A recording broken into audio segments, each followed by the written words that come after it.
Club. This month's theme is preparation, making sure that your body is prepared both for dance practice but also for the next steps, using the very tail end of whatever step you're doing to prepare for what comes next. So we're going to start with a warm-up, because I really believe that being able to warm up in an effective way will lead to a better dance practice, and hopefully your body being a little bit more grateful for both the preparation and also more receptive to the practice that you're about to do. So I'm going to share with you my warm-up, and then I want to present just a couple of ideas for how you can start to think about the end of the first dance move that you've done as preparation for the second dance move, and that being sort of a cascade into making sure that your body is prepared for whatever movement you're going to ask of it. So I'm going to share with you my warm-up. I use a song that I'll share with you in the description, and then we'll get into some class material. Starting with the head, up and down. And side to side, left, right.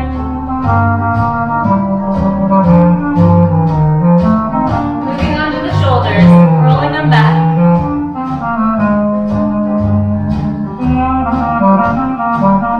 And rolling them forward.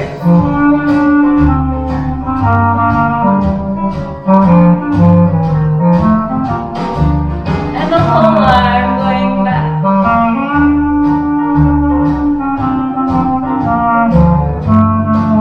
The whole arm going forward.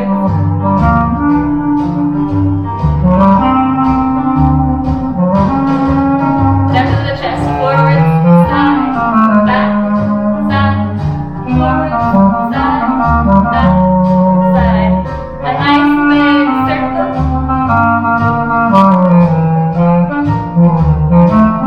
Down to the hips.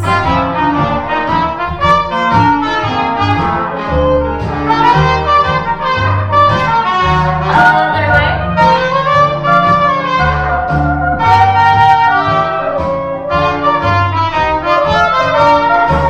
Single to one side, reach up and over.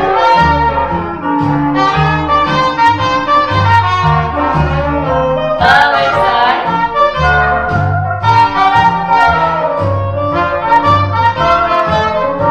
And just hang for a moment.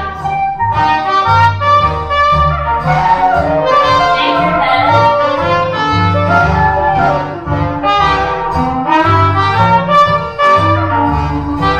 And walk your hands to one side.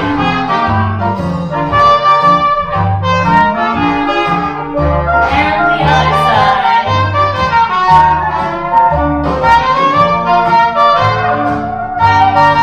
And look, slowly roll up. Take a starfish moment and give your spine a little twist.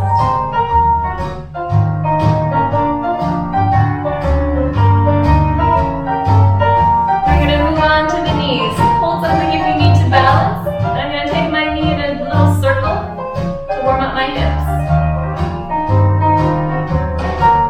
Bringing it in.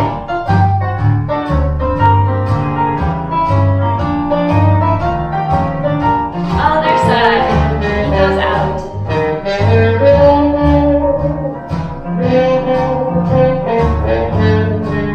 And coming in.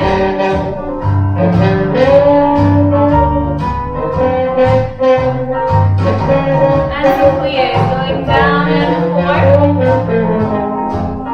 And one, two, three, four. One more time. Two, four. Back up. This time, and two. One, two, two.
class and also with my own body before my own dance practice.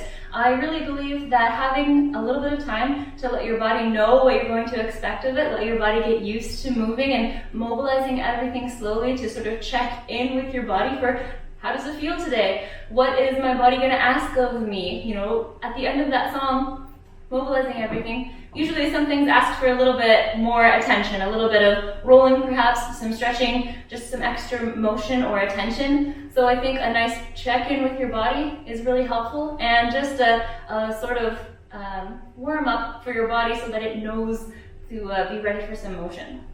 So I want to take that same idea. I would encourage you to do whatever kind of warm-up feels good for your body before your own dance practice, but I want to take that same idea and put it into dancing.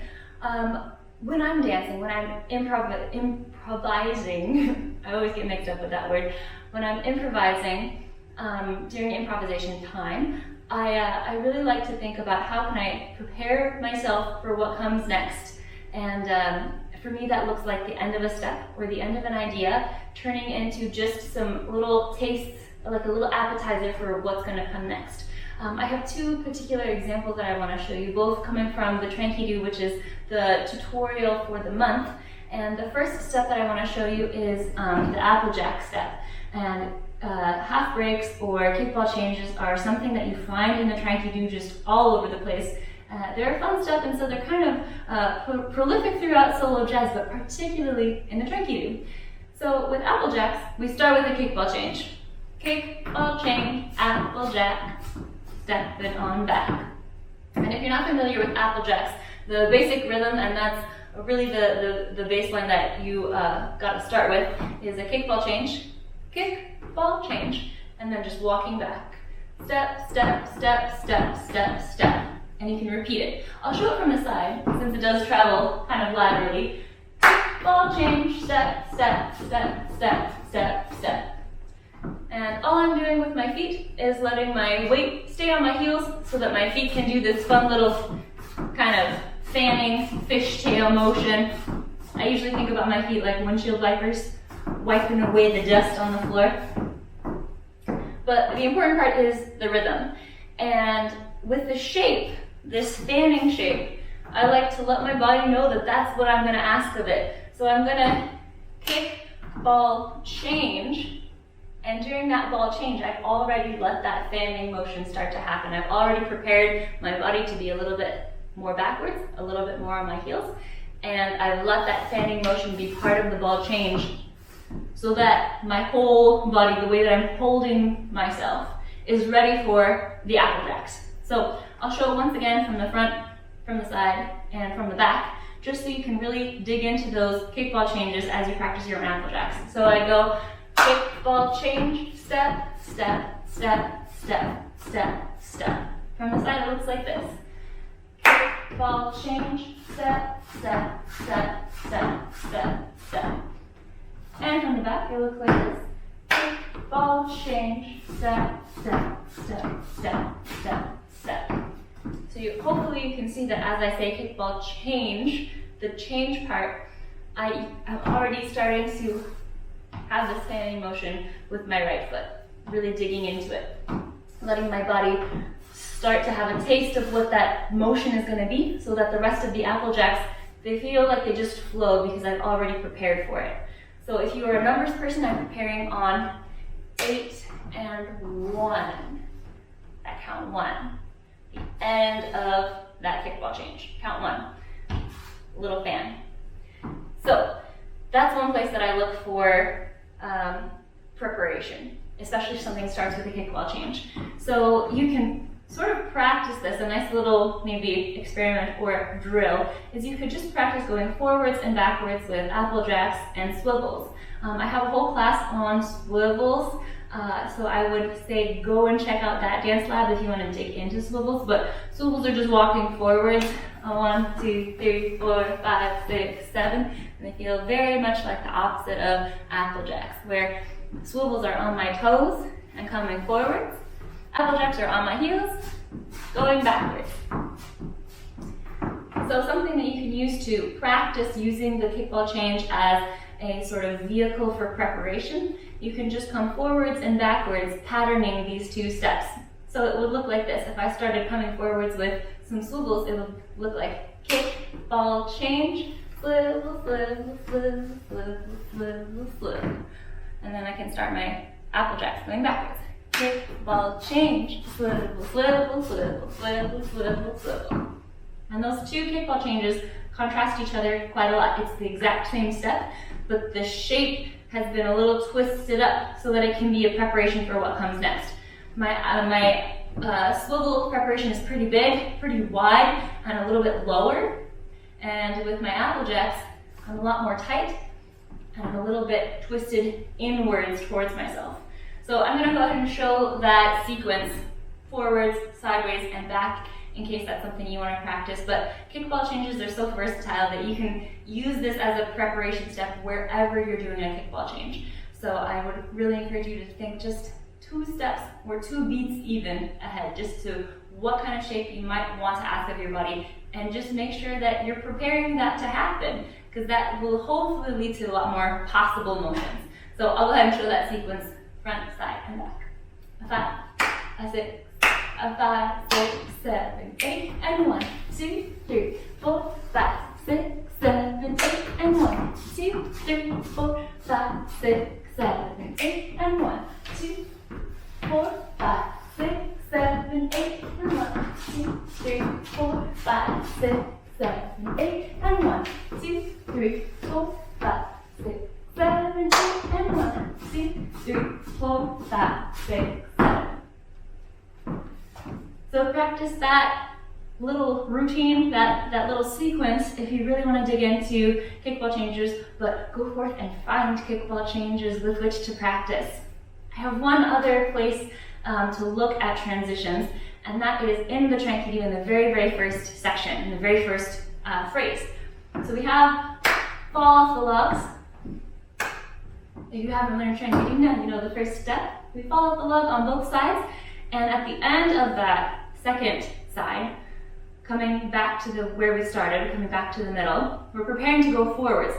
And I know that. I know in geography, in the steps, I'm going to start coming forward. So I'm going to take my last step of that fall off log. I'm going to start coming forwards. I'm going to orient my body forwards. Normally, if I was doing a million fall off logs, I would sort of do a little sideways and a little twisted up, because that's how I like to do my fall off the logs. But since I know I'm changing it, since I know I'm going to start coming forward, at the end of my fall off the log, I'm straight on, ready to shuffle forwards, coming towards wherever front is for me. So think about the end of that step. I think this is just kind of a good example of how you can think about the very end of the step as the beginning of the next one, and just kind of letting them bleed together like watercolors. Yeah, I think a lot of steps can influence each other, and if you're working in kind of an arena of movement where you're inspired by one particular step, this can be a really nice way to sort of find other ways of doing different steps. You know, this is a different way of doing a fall off the log than I would normally do, and now that's a new one I can put in my pocket in the fall off the log category, another version of fall off the logs. So I hope you take these ideas and practice them, and just see how you can use the idea of preparing before a step happens, and see how it feels. And if nothing else, try out warming up before a dance. Especially if you're going social dancing, I think dancers could always take more time to care for the body in which we dance and with which we move and make our beautiful jazz and art.